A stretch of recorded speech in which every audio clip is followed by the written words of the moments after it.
Hello my dear students, welcome back to one more class. आज की इस class में हम स्टडी करने वाले हैं back exercise of chapter 4। Chapter 4 जो है हमारा ये है कार्बन एंड इट्स कंपाउंड। तो चलिए ये हम स्टार्ट करते हैं। अभी हमारा फर्स्ट क्वेश्चन क्या कहा है? फर्स्ट क्वेश्चन देखिए, इसमें बोला है कि ethane with molecular formula C2H6 has how many covalent bond. तो सबसे पहले C2H6 का यहाँ पर स्ट्रक्चर बना लो। C2H6 का हम इस तरीके से स्ट्रक्चर बनाते हैं और सिंगल यहाँ पर कितने सिंगल कोवैलेंट बॉन्ड प्रेजेंट है। तो अब हम इसको काउंट कर लेंगे और करेक्ट आंसर हम नोट डाउन कर लेंगे। तो जैसे ये हुआ 1, फिर 2, 3, 4, 5, 6 और 7। तो इसका करेक्ट आंसर होगा 7 कोवैलेंट बॉन्ड। अब आते हैं हमारे नेक्स्ट क्वेश्चन के ऊपर। नेक्स्ट क्वेश्चन क्या कह रहा है? Butanone is a 4 carbon compound with a functional group. ठीक है, एक फंक्शनल ग्रुप है इसमें। अब हमसे बोला गया है कि इनमें से कौन सा फंक्शनल ग्रुप है। तो यहाँ पे आप देख सकते हो कि ब्यूट मतलब क्या होता है? ब्यूटेन मतलब 4 कार्बन एटम, और यहाँ पर ONE लगा है। ONE मतलब होता है कीटोन। मैंने इसको पढ़ाते समय भी बताया है कि कीटोन जो है, इसमें भी कीटोन में भी ONE है, इसमें भी ONE है। तो हम इजीली यहाँ पर बता सकते हैं कि correct answer for this one is ketone. अब आते हैं हमारे थर्ड क्वेश्चन की तरफ। थर्ड क्वेश्चन क्या कह रहा है? देखो, while cooking if the bottom of the vessel is getting blackened on the outside what does it means। मतलब जब हम कुछ भी पकाते हैं और अगर पकाते समय अगर उसका कुकिंग वेसल का बॉटम जो है ये क्या हो गया है? ब्लैक हो गया है। तो इसका मतलब क्या होता है ना? इसका मतलब क्या होता है, चलो अब हम समझते हैं। सबसे पहले देखो, the food is not cooked completely. तो ये तो सही नहीं है कि फूड तो कंप्लीटली कुक हो या ना हो, तो वेसल के अंदर होगा। उसके बाद में बोला गया है कि the fuel is not burning completely, है ना? The fuel is not burning completely, the fuel is wet, the fuel is burning completely. तो यहाँ पर जो करेक्ट ऑप्शन जो रहेगा वो रहेगा ये, the fuel is not burning completely. अब हम क्या पढ़ते हैं? ऑक्सीडेशन पढ़ते हैं। ठीक है, ऑक्सीडेशन के साथ से भी पहले हमने कंबशन रिएक्शन पढ़ी हुई है। ठीक है, कंबशन रिएक्शन क्या कहती है? देखो, कंबशन रिएक्शन कहती है कि वहां पे कंप्लीट और इनकम्प्लीट कंबशन होता है। जब भी सफिशिएंट सप्लाई नहीं हो पाता है ऑक्सीजन का, तब वो जो है सूट प्रोड्यूस करता है। कोई भी हाइड्रोकार्बन को जलाते समय अगर उसका इनकम्प्लीट कंबशन हुआ, कौन सा कंबशन? इनकम्प्लीट कंबशन हुआ, तो वहां पे सूट प्रोड्यूस होने के चांसेस होते हैं। और सूट मतलब होता है कार्बन। ठीक है, कार्बन प्रोड्यूस होता है और कार्बन ब्लैक इन कलर होता है, और यहाँ पर वही है। तो मतलब हम कह रहे हैं कि फ्यूल जो है वो कंप्लीटली बर्न नहीं हो पा रहा है। अब आते हैं हमारे फोर्थ क्वेश्चन की तरफ। फोर्थ क्वेश्चन क्या कह रहा है? देखो, explain the nature of the covalent bond using the bond formation in CH3Cl। ठीक है, अब ऑब्जेक्टिव्स हमारे खत्म हो गए। अभी हम पूरे क्वेश्चन ही करेंगे। अब इसमें क्या कहा है? देखो, हमसे बोला गया कि CH3Cl का जो है हमें बताना है। तो हम यहाँ पर करते चलते, यहाँ पर आंसर लिखते चलेंगे। बेटा आप भी नोट डाउन करके चलिए अपनी अपनी कॉपीज में। इस आंसर में क्या कहा गया है? सबसे पहले तो इसमें कार्बन है, क्लोरीन है और एक हाइड्रोजन है। ठीक है, तो हम क्या करेंगे? इन तीनों में से जो कार्बन जो है इसको हम मिडल में ले रहे हैं। अब क्वेश्चन जो आता है, ये Cl हमने मिडल में क्यों नहीं लिया? क्योंकि Cl ज्यादा इलेक्ट्रोनिगेटिव होता है, और जो ज्यादा इलेक्ट्रोनिगेटिव होता है वो मिडल में नहीं आ सकता। तो हम सबसे पहले इसका नॉर्मल स्ट्रक्चर बनाएंगे। जैसे कि हमें पता है कि कार्बन के पास में 4 वैलेंसी होना जरूरी है। अब इन 4 वैलेंसी में से यहाँ पर 3 तो ऑक्युपाई किया गया है H ने, तो हमने H लिख दिया, और एक ऑक्युपाई की गई है Cl ने। तो ये एक्चुअल में इसका स्ट्रक्चर है। तो हमें नेचर ऑफ कोवैलेंट बॉन्ड बताना है यहाँ पर। तो इसीलिए हम क्या करते हैं, इसका लुईस डॉट स्ट्रक्चर भी बना लेते हैं। जैसे ये कार्बन है, ये हो गया, इसके 4 बॉन्ड वो शेयर करेगा हाइड्रोजन के साथ में, दूसरे हाइड्रोजन के साथ में, और ये Cl के साथ में शेयर करेगा ये हाइड्रोजन, और ये और एक हाइड्रोजन के साथ शेयर करेगा। तो ये देखो, ये जो हाइड्रोजन का बॉन्ड है, ये हाइड्रोजन का बॉन्ड है, ये हाइड्रोजन का बॉन्ड है। कार्बन का बॉन्ड में दूसरे कलर्स के दिख से दिखा देती हूँ। ये कार्बन का बॉन्ड है, ये कार्बन का इलेक्ट्रॉन है, ये कार्बन का इलेक्ट्रॉन है, और कार्बन अपना एक इलेक्ट्रॉन यहाँ पर भी शेयर करेगा। और क्लोरीन की मैं बात करूं तो क्लोरीन अपना इलेक्ट्रॉन इस तरीके से शेयर कर रहा है। तो यहाँ पर जो बॉन्ड बना है, तो हम ये बताते हैं कि यहाँ पर ये कोवैलेंट बॉन्ड बन रहा है। और कौन से कोवैलेंट बॉन्ड बन रहे हैं? यहाँ पर सिंगल कोवैलेंट बॉन्ड बन रहे हैं, सिंगल कोवैलेंट बॉन्ड। ठीक है, क्लियर हुआ। चलिए, अब आई होप आप सब कॉपी पे नोट डाउन कर रहे हैं, तो इसका स्क्रीनशॉट लेके रखिए या तो फिर कॉपी पेन में करके रखिए। मैं इसी के साइड में जो है इसके नेक्स्ट कॉन्सेप्ट समझाऊंगी। अब देखो नेक्स्ट क्या कहा गया है यहाँ पे, draw the electron dot structures for ethanoic acid. तो इथेनोइक एसिड मतलब क्या होता है, CH3COOH। ठीक है, जब आप इसका स्ट्रक्चर ड्रॉ करोगे बेटा, तो मैं यहाँ पर समझा देती हूँ आपको, तो आपके लिए इजी रहेगा। ये इथेनोइक एसिड का हम यहां समझा देते हैं।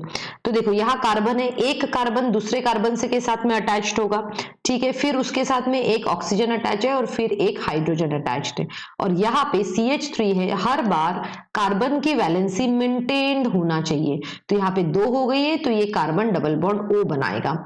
अब इलेक्ट्रॉन डॉट स्ट्रक्चर कहा है, तो मैं इसी को इलेक्ट्रॉन डॉट स्ट्रक्चर बनाती हूँ। कैसे बनाएंगे, देखो हम इलेक्ट्रॉन डॉट स्ट्रक्चर बनाने के लिए सबसे पहले तो ये कार्बन लिया, इस कार्बन के पास में कितने हाइड्रोजन अटैच्ड है, 4, तो हमने यहाँ पे 1 2 3 हाइड्रोजन अटैच्ड है, और इसके बीच में हमने बॉन्ड दिखा दिए इस तरीके से दोनों के बीच में, और ये हो गया H। ठीक है, ये भी है H और ये भी H है, तो देखो यहाँ पे single bond single bond single bond बन चुका है। अब इस कार्बन के साथ में एक और कार्बन अटैच्ड है, इस तरीके से देखो एक और कार्बन अटैच्ड है, तो इसके बीच में भी सिंगल बॉन्ड है, तो हमने 2 इलेक्ट्रॉन दिखा दिए। अब इस कार्बन के पास में ऑक्सीजन अटैच्ड है, पर वहां पर डबल बॉन्ड है, तो मैं 4 इलेक्ट्रॉन दिखाऊंगी इस तरीके से, और यहाँ पर ये जो अटैच्ड है ये सिंगल बॉन्ड से, तो यहाँ पे सिंगल बॉन्ड O, और फिर यहाँ पर आ जाता है H, इस तरीके से, है ना। ऑक्टेट कंप्लीट होना चाहिए, मेन क्या रहता है, ऑक्टेट। और जो इलेक्ट्रॉन, जैसे ये 2 इलेक्ट्रॉन पार्टिसिपेट नहीं किया है, इसीलिए इनको ऐसा हम साइड में लिख सकते हैं। ठीक है, तो ये हुआ इसका स्ट्रक्चर। अब हम H2S का स्ट्रक्चर बनाते हैं, है ना। मैं यहीं पे H2S का स्ट्रक्चर भी बना देती हूँ आपको। H2S में डेफिनेटली S रहेगा मिडल में, इस तरीके से, यहाँ पे एक हाइड्रोजन रहेगा, यहाँ पे एक हाइड्रोजन रहेगा, और ये दोनों हाइड्रोजन एक एक इलेक्ट्रॉन शेयर करेंगे, और सल्फर भी करेगा, और उसके बचे हुए इलेक्ट्रॉन एज इट इज दिखा सकते हैं, मतलब इसका स्ट्रक्चर ऐसा रहेगा। ठीक है, इलेक्ट्रॉन डॉट स्ट्रक्चर। अब देखो थर्ड क्या है हमारे पास में, प्रोपेनोन। प्रोपेनोन का पहले फॉर्मूला लिख लो। प्रोपेनोन का फॉर्मूला होता है CH3C डबल बॉन्ड O, और फिर आगे आपका CH3। अब ये देखो 3 कार्बन है जुड़े हुए एक दूसरे के साथ में, तो मैं इस तरीके से पहले तीनों कार्बन को यहाँ एक दूसरे के साथ जुड़ा हुआ दिखा देती हूँ। ये कार्बन हो गया, ये कार्बन हो गया, एक कार्बन हो गया। अब मिडल वाले कार्बन पे देख रहे हो आप, ऑक्सीजन है, ऑक्सीजन है मतलब वो डबल बॉन्ड बनाएगा, तो 2 इलेक्ट्रॉन हो गए। इस कार्बन के पास में कितने हैं, 3 हाइड्रोजन, तो हमने इस तरीके से सर्कल्स बना के 3 हाइड्रोजन दिखा दिए, हाइड्रोजन हाइड्रोजन हाइड्रोजन। इन दोनों के बीच में इस सर्कल में ए सिंगल बॉन्ड है, इसलिए 2 इलेक्ट्रॉन आएंगे। कार्बन और कार्बन के बीच में सिंगल बॉन्ड है, इसलिए यहाँ पर भी 2 इलेक्ट्रॉन आएंगे। यहाँ पर देखो कार्बन कार्बन के बीच में फिर से यहाँ पे सिंगल बॉन्ड है, इसलिए 2 इलेक्ट्रॉन आएंगे, और बचा हुआ देखो यहाँ पे बचा हुआ जो है ये H H और एक H आ गया, तो ये H हो गया, ये H हो गया, ये H हो गया, तो फिर यहाँ पे ये ऐसा और ये इस तरीके से। ठीक है, तो ये बन गया आपका प्रोपेनोन का स्ट्रक्चर। अब हमारे पास में मतलब ये हो गया, ये हो गया, ये हो गया। अब हम आ रहे हैं F2 की तरफ। F2 मतलब सिंपल फ्लोरीन है, तो फ्लोरीन जो है ये इस तरीके से दोनों फ्लोरीन जो है आपस में शेयर करेंगे। ठीक है, फ्लोरीन का एटॉमिक नंबर 9 होता है, तो उस बेसिस पे हम देखेंगे कि ये एक एक ही इलेक्ट्रॉन एक दूसरे के साथ में शेयर करेंगे इस तरीके से, और ये बचे हुए इलेक्ट्रॉन्स उनके पास में एज इट इज रहेंगे। तो बेटा आप यहाँ पर देख सकते हो कि हमने देखा कि ये चारों जो है इलेक्ट्रॉन डॉट स्ट्रक्चर इस तरीके से बनाया जा सकता है। तो आप जल्दी से स्क्रीनशॉट लेके रख लीजिए, ताकि जब आप इसको पढ़े तब आप इसको अच्छे से कर पाए। अब हम आते हैं हमारे नेक्स्ट क्वेश्चन की तरफ, और ये क्वेश्चन आपका प्री बोर्ड भी हो चुका है, तो शायद प्री बोर्ड में भी देखिए क्वेश्चन को इसी तरीके से लिखा गया है। ठीक है, इसी तरीके से सॉल्व भी किया गया है, और आपको डेफिनेटली ये जितने भी एनसीईआरटी के क्वेश्चन है इसको आप ध्यान से देख लीजिए, ताकि एग्जाम में अगर ये ऐसे क्वेश्चंस आते हैं तो आप इनको सबको कर पाए। आते हैं हमारे नेक्स्ट क्वेश्चन की तरफ। नेक्स्ट क्वेश्चन क्या कह रहा है, देखो what is an homologous series, explain with an example. तो हम ये कहते हैं कि होमोलॉगस सीरीज क्या होती है। होमोलॉगस सीरीज ये ऐसी सीरीज होती है, होमोलॉगस सीरीज ऐसी सीरीज होती है जिसके मेंबर, है ना, जिसके मेंबर्स जो है जिसके members are differ by CH2 unit. आप या तो CH2 यूनिट से डिफर करेंगे और 14 U मास से। आप दोनों तरीके से इसको बता सकते हो, या तो आप बोल सकते हो कि CH2 यूनिट से डिफर करते हैं, या फिर 14 U मतलब उसका मॉलिक्यूलर मास है। अब अगर मुझे इसका एग्जाम्पल लिखना हो, है ना, एग्जाम्पल लिखना हो, तो एग्जाम्पल में मैं क्या बताऊंगी, जैसे अगर मैं सिंपल एग्जाम्पल लेती हूँ, C2H6 एल्केन की बात कर रहे हैं हम, ठीक है, C2H6, तो इसमें अगर मैं CH2 यूनिट मिला दूं तो ये बन जाएगा C3H8, और इन दोनों के बीच का डिफरेंस CH2 है, तो ये बन गए होमोलोगस सीरीज के मेंबर। अब अगर हम बात करें जैसे कि CH3 CH2OH, ठीक है, एक और हमने कंपाउंड ले लिया CH3 CH2 CH2OH, आप इन दोनों के बीच का डिफरेंस देखोगे तो वो डिफरेंस है CH2 यूनिट का, और इसीलिए इन दोनों को होमोलोगस सीरीज के मेंबर कह सकते हैं, इन दोनों को सेपरेटली होमोलोगस सीरीज के मेंबर हम कह सकते हैं, ठीक है। तो ये हो गया हमारा क्वेश्चन नंबर 6। अब हम देखेंगे हमारा क्वेश्चन नंबर 7। अब 7th क्वेश्चन क्या कह रहा है, देखो 7th क्वेश्चन ये कहता है, how can ethanol and ethanoic acid B differentiated on the basis of their physical and chemical properties. ठीक है, फिजिकल और केमिकल प्रॉपर्टीज के बेसिस पे हम आप इन दोनों को कैसे डिफरेंशिएट करोगे, ठीक है, कैसे डिफरेंशिएट करेंगे। सबसे पहले हम बात करते हैं इन दोनों के फिजिकल प्रॉपर्टीज की, है ना बेटा, इसको ध्यान से करना, इस बार ये क्वेश्चन जनरली पूछा जाता है। हम बात कर रहे हैं इथेनॉल और हम बात कर रहे हैं इथेनोइक एसिड की, है ना, इथेनोइक एसिड की, और पहले हम फिजिकल प्रॉपर्टीज पे इनको डिफरेंशिएट करेंगे। अब फिजिकल प्रॉपर्टीज में हम क्या कहेंगे कि भाई इथेनोइक एसिड जो होती है, इसकी जो है इथेनोइक एसिड की स्मेल जो होती है ये बहुत ही ज्यादा, हम कहेंगे पंजेंट स्मेल रहती है। पंजेंट स्मेल मतलब क्या, जो जिस स्मेल को अपन ज्यादा देर तक इनहेल नहीं कर सकते, है ना, इसकी पंजेंट स्मेल रहती है, जबकि इथेनॉल की कैसी रहती है, प्लीजेंट स्मेल भी इसको कहा जाता है ना। मैं कुछ पॉइंट्स बताऊंगी, आप इसमें से 2 या 3 पॉइंट्स आप याद रखिएगा, ठीक है। अब देखो मेल्टिंग पॉइंट की अगर हम बात करें तो इथेनॉल का मेल्टिंग पॉइंट जो है, इथेनॉल का मेल्टिंग पॉइंट ये क्या होता है, कम होता है। Ethanol melting point is lower than ethanoic acid, ठीक है, इथेनोइक एसिड से थोड़ा सा कम रहता है इथेनोइक एसिड, जबकि इनका मेल्टिंग पॉइंट जो रहेगा वो हायर रहेगा। अब अगर हम थर्ड पॉइंट की बात करें, लिटमस की अगर हम बात करें, तो लिटमस क्या करेगा, लिटमस पेपर जो है ये ब्लू लिटमस, यहाँ पर इथेनॉल में ब्लू लिटमस ब्लू ही रहता है, मतलब no change in the litmus पे, नो चेंज इन लिटमस, ठीक है, लिटमस में कोई भी चेंज नहीं होता है। जबकि यहां पर अगर हम देखें तो हम कहेंगे blue litmus turn to red, क्यों, क्योंकि ये एसिडिक होता है नेचर में, ठीक है। तो ये हो गई इसकी फिजिकल प्रॉपर्टी। अब हम देखने वाले हैं केमिकल प्रॉपर्टीज क्या होती है ना।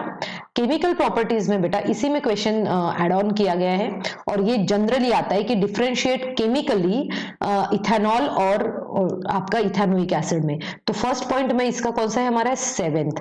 अगर हम केमिकली बात करें तो सबसे पहले अगर हमारे पास में देखो NaHCO3 है या फिर Na2CO3 है, तो ये क्या करेगा, इथेनोइक एसिड के साथ में रिएक्ट होगा। Ethanoic acid it will react, है ना, इसके साथ में ethanoic acid will react with it, है ना, ये इसके साथ में रिएक्ट होगा, रिएक्ट हो गया।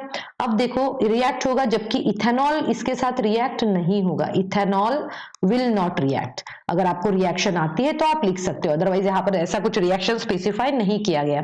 Ethanol will not react, ethanol will not react. अब देखो सेकंड पॉइंट जो है, वैसे तो ये एनसीईआरटी में नहीं दिया गया है, बट फिर भी हम याद रखेंगे इस पॉइंट को, और वो पॉइंट ये है कि इथेनॉल जो है ना, ethanol discharge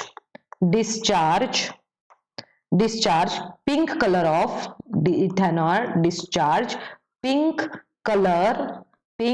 colour of chromophore, ethanol chromophore के पिंक कलर को डिस्चार्ज करा जाता है, बट इथेनोइक एसिड कैनॉट, ठीक है, ये ऐसा नहीं करते हैं, ठीक है।